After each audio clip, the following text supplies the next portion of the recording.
Hang on. Oh, oh shit. Here we go. And just in case y'all was wondering, yeah, I put a couple gallon of gas in it. We're back on the road. It's all good. Yep. Boy, you all missed a video. Yep. I don't remember the last part of what I did video, but anyway, the old truck quit again. Like limped it down the road, and I finally got it into the mouth of a subdivision and got it off the road. But I sat and I tinkered and I tinkered and I tinkered, and I thought this thing was out of fuel at first. I added fuel. Well, it wasn't out of fuel. Then I thought it was vapor locking. Tried to remedy that. Well, it turns out that it's done it again, and it got worse. And I'm like, what in the tarnation is up with it? Well, it comes to find out, I thought the fuel filter was plugged up. Alright, took the fuel filter off, blew through it, found out that I had one of the screen filters instead of an actual filter, which I didn't realize that. They make both, which is one that screws in the front of the carburetor. Okay, that was clear, and I'm like, alright, I've got a stopped up jet. Took the top off the carburetor. No trash in the bowl or nothing. I'm like, okay, what's up with this? I sat there and I scratched my head. Tried to start up the top off the carburetor. There was no fuel coming in. I'm like, this thing is vapor locked.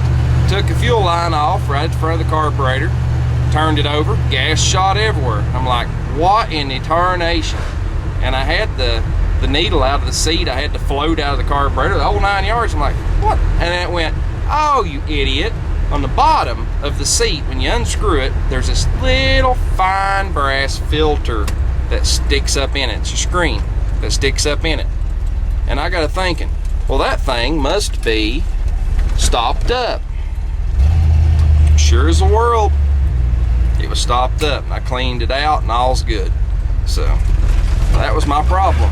And right now, ever since I disturbed it and had it apart, it seems to be wanting to have an idle issue, but it's not idling quite right. But you know, I probably screwed up a spark plug and it running lean, so you know, ain't no big deal. It seems to run just fine. I'll sort it out later.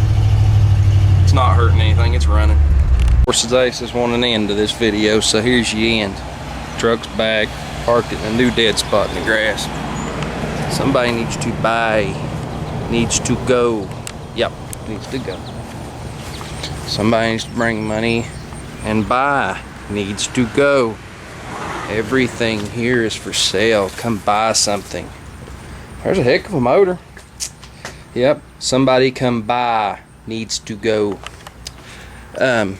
Got you a special deal on a Kohler with a hole in the side of it. Needs to go. Come and get it.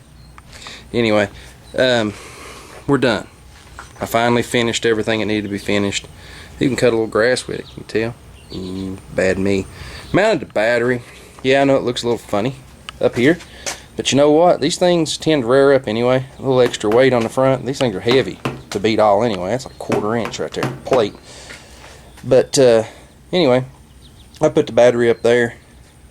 Wires come through there, and yes, I've cut enough grass and run it. I had to make the heat shield. I run it some and checked, and my wire loom was getting a little soft. There's a little too much heat coming off that muffler, which I figured that. But that's the reason I was watching it. It's the reason I said my sight wire loom was getting a little soft. Not on fire, nor did I have to replace it. So that's why.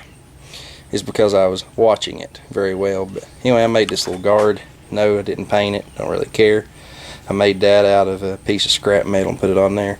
And I ran it for over an hour, running, just playing with it. And my wire loom still, it's good and warm to the touch, but it's no warmer than the rest of the engine is, so we're all good. But anyway, it cleaned up.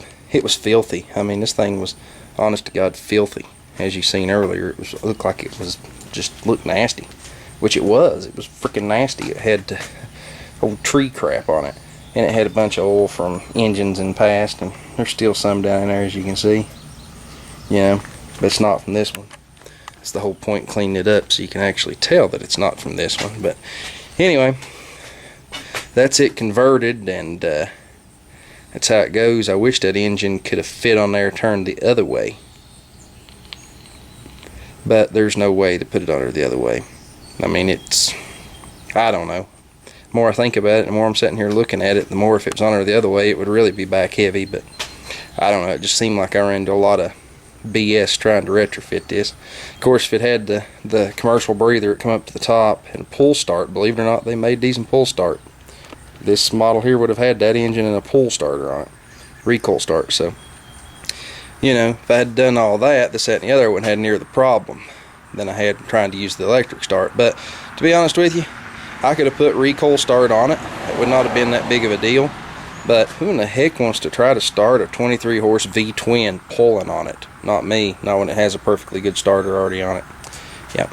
Well, anyway, I've had enough. See ya.